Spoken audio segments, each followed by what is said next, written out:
Tiga. Assalamualaikum warahmatullahi wabarakatuh. Perkenalkan, nama saya Hanifatunisa, mahasiswi UT semester 1 dengan NIM 0503939949. Di sini akan melakukan wawancara sebagai tugas dari mata kuliah berbicara 3. Baik, di sini saya akan mewawancarai salah satu dari wali kelas yang ada di sekolahan MI Miftahul Ulum Sumber Bandung, Gunung Sari, Waijipara. Perkenalkan namanya Bu, dengan Ibu siapa? Baiklah, nama saya Tri Yunitasari. Di sini saya adalah wali kelas 2 di MI Miftahul Ulum Gunung Sari di MI Waijipara. Kita langsung saja Ibu kepada pertanyaan pertama.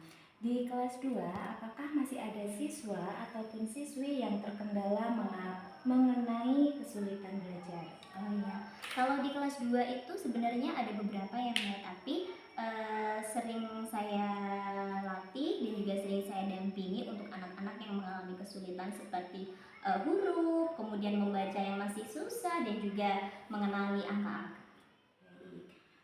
Pertanyaan yang selanjutnya, bagaimana cara pembelajaran yang disukai oleh anak-anak kelas 2 ini ya Bu? Kalau untuk pembelajaran, mereka lebih senang kita ajak untuk bermain peran, kemudian berkelompok, diberi tugas, itu mereka sangat senang. Dan juga selain itu juga saya sering mengajak mereka keluar kelas, melihat sesuatu secara langsung, melihat alam, itu sangat mereka sukai. Oke. Dan selanjutnya kegiatan apa saja yang menjadi tugas wali kelas? Oke, kalau untuk tugas banyak ya Bu ya wali kelas. Yang pertama sudah pasti kita harus merekap kehadiran, kemudian menilai kegiatan harian mereka apa saja. Selain itu juga kita harus betul-betul mendampingi mereka dalam pembelajaran. Selain itu juga karena kita adalah seorang guru wali kelas, jadi kita adalah orang tua mereka, jadi semaksimal mungkin kita merangkul mereka sebagai anak didik kita. Yang selanjutnya, kegiatan apa saja yang termasuk dalam pengelolaan kelas? Oke, kalau dalam pengelolaan kelas itu seperti menjalankan kegiatan pembelajaran itu ya. Kemudian ada juga selain itu praktik, kita membuat sebuah kreasi-kreasi kelas. Kemudian ada juga kita praktik secara langsung di alam, itu salah satu program pengelolaan kita. Oke, pertanyaan yang selanjutnya, bagaimana cara Ibu mengukur perkembangan peserta didik yang ada di dalam kelas Ibu? Oke, kalau untuk mengukur perkembangan banyak yang bisa kita lakukan. Salah satunya adalah memberi mereka latihan.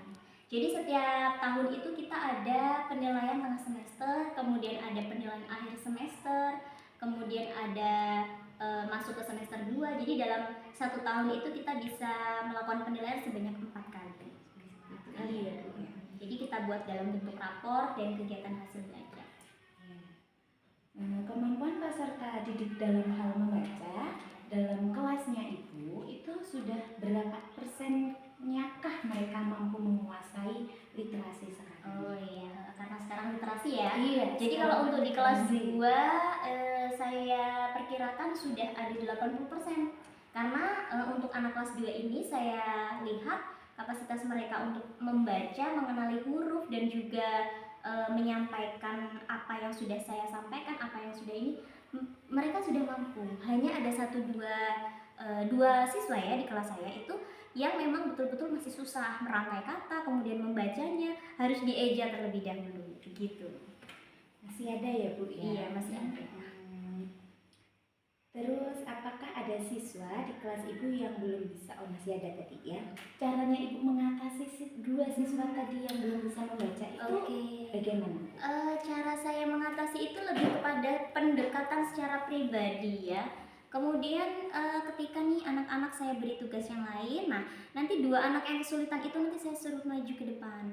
Saya bimbing sedikit demi sedikit, dan itu memang harus telaten ya, apalagi di kelas bawah gitu. Jadi betul-betul kita harus bimbing mereka, kita harus dampingi mereka yang sangat semaksimal mungkin. Kalau untuk yang lain kan kita beri tugas, kemudian penjelasan sedikit kita sampaikan, mereka sudah paham. Kalau untuk yang 2 ini yang susah ini betul-betul kita dampingi dari awal hingga akhir pembelajaran. Terus kalau sekarang ini kan kita menggunakan kurikulum merdeka nih. Iya Bu. betul. Nah, di dalam kelas itu ada pengelompokan atau tidak? Oke, kalau untuk pengelompokan sudah pasti ada Bu.